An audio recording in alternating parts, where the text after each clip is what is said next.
Вице-премиерот за економски прашања Фатмир Битики бара зголемените цени за осигурување на возилата да се вратат назад. Тој денес се огласи на својот Facebook профил каде напиша: Згрозен сум од зголемувањето на сумата за задолжителна осигурителна полиса од страна на осигурителните компании.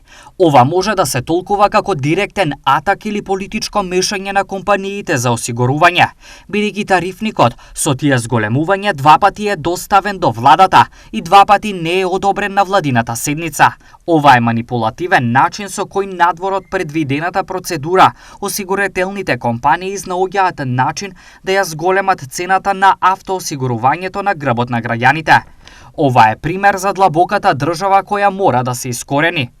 Го повикувам ресорното Министерство за финансии и Комисијата за заштита на конкуренција да постапат и да покренат постапка за олигополско здружение и осигурителните компании да го повлечат зголемувањето на цените.